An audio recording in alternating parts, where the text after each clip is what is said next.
नाजरीन, एक इल्जाम ने सिर्फ एक रिश्ता नहीं तोड़ा, बल्कि एक माँ की जिंदगी को मौत और जिंदगी के बीच लाकर खड़ा कर दिया। राफे के मुंह से निकले कुछ लफ्ज अरीशा पर ऐसे वार बनकर टूटे कि वो अपनी सफाई तक नहीं दे सकी। अब सवाल सिर्फ भरोसे का नहीं, बल्कि एक मासूम बच्चे और एक माँ की जिंदगी का है। आखिर ऐसा क्या हुआ कि अरीशा बेहोश होकर गिर पड़ी? क्या राफे का फैसला उसकी जिंदगी की सबसे बड़ी भूल साबित होगा? आइए जानते हैं पूरी कहानी। जैसे ही राफे ने गुस्से से अरीशा की तरफ देखा, उसकी आंखों में भरोसे की जगह सिर्फ शक दिखाई दे रहा था। उसने बिना कुछ सुने, बिना कोई सफाई मांगे अरीशा पर इल्जाम लगा दिया। राफे गुस्से में बोला, तुम अज्जैन से छुप छुप कर बातें करती हो। तुमने मेरे भरोसे को तोड़ दिया है। तुमने मेरे साथ धोखा किया है। अब मेरे और तुम्हारे बीच कुछ भी बाकी नहीं रहा। ये अल्फाज सुनते ही अरीशा के पैरों तले जमीन खिसक गई।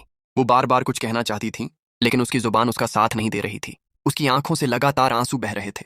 वो सिर्फ इतना कहना चाहती थी कि हकीकत वैसी नहीं है जैसी राफे समझ रहा है। उसी दौरान हामिद और शेरी भी वहां पहुंच जाते हैं।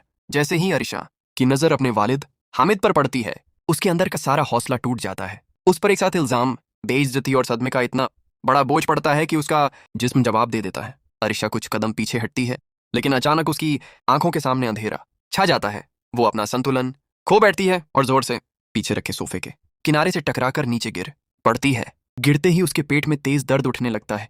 वो दर्द से तड़प उठती है। उसके चेहरे का रंग उड़ जाता है और वो बेहोशी की हालत में चली जाती है। ये मंजर देखकर हामिद घबरा जाता है। वो तुरंत अरीशा के पास दौड़ता है और उसकी हालत देखकर चीख पड़ता है, राफे देर मत करो, इसे फौरन अस्पताल ले जाना होगा। इसकी हालत बहुत नाजुक है। अगर एक पल भी देर हुई तो इसकी जान खतरे में पड़ सकती है। लेकिन राफे के दिल पर गुस्से और गलतफहमी का ऐसा पर्दा पड़ा होता है कि वो किसी की बात सुनने को तैयार नहीं होता। वो सख्त लहजे में कहता है, तुम लोग इसे अस्पताल ले जाओ या अपने घर ले जाओ, मुझे कोई फर्क नहीं पड़ता। अब ये मेरे किसी काम की नहीं है। मैं इसे कहीं नहीं ले जाऊंगा। इतना कहकर राफे वहां से मुड़ जाता है। उसके कदम तो वहां से चले जाते हैं, लेकिन पीछे ऐसा मंजर छोड़ जाते हैं जिसे देखकर हर किसी का दिल कांप उठता है। हामिद और शेरी तुरंत अरीशा को संभालने की कोशिश करते हैं। तभी अचानक उसकी हालत और ज्यादा बिगड़ने लगती है। उसे असहनीय दर्द उठता है और साफ महसूस होने लगता है कि उसके पेट में पल रहे बच्चे की जान भी खतरे में है। बिना एक पल गंवाए दोनों उसे लेकर अस्पताल की तरफ निकल पड़ते हैं।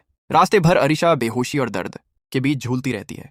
उसकी सांसें तेज चल रही होती हैं और हर गुजरता लम्हा सबकी बेचैनी बढ़ा रहा होता है। अस्पताल पहुंचते ही डॉक्टरों की टीम तुरंत उसका इलाज शुरू कर देती है। जांच के दौरान पता चलता है कि सदमे और गिरने की वजह से उसकी हालत बेहद गंभीर हो चुकी है।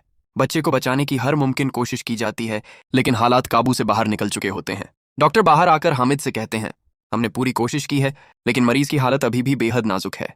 उसे गहरा सदमा पहुंचा है और फिलहाल वो होश में नहीं आ रही। हमें अगले कुछ घंटे लगातार निगरानी में रखना होगा। ये सुनते ही हामिद की आंखों से आंसू निकल पड़ते हैं। शेरी भी पहली बार खामोश खड़ी रह जाती है। दोनों की नजरें सिर्फ आईसीयू के दरवाजे पर टिकी होती हैं, जहां अरीशा जिंदगी और मौत के बीच अपनी सबसे कठिन जंग लड़ रही होती है। दूसरी तरफ राफे अपने फैसले को सही समझकर वहां से चला तो गया, लेकिन उसे बिल्कुल अंदाजा नहीं था कि उसके गुस्से में कहे गए लफ्ज किसी की पूरी जिंदगी बदल चुके हैं। अब अरीशा बेहोश है। उसकी हालत बेहद नाजुक है और वो होश में आने का नाम नहीं ले रही। अस्पताल के बाहर हर चेहरा बेचैन है, हर आंख नम है और हर दिल सिर्फ एक ही दुआ कर रहा है कि अरीशा एक बार फिर आंखें खोल दें। अब क्या अरीशा दोबारा होश में आ पाएगी? क्या राफे को अपनी गलती का एहसास होगा? और जब उसे पूरी सच्चाई पता चलेगी, तब क्या बहुत देर हो चुकी होगी? अपनी राय हमें कमेंट में जरूर बताइए।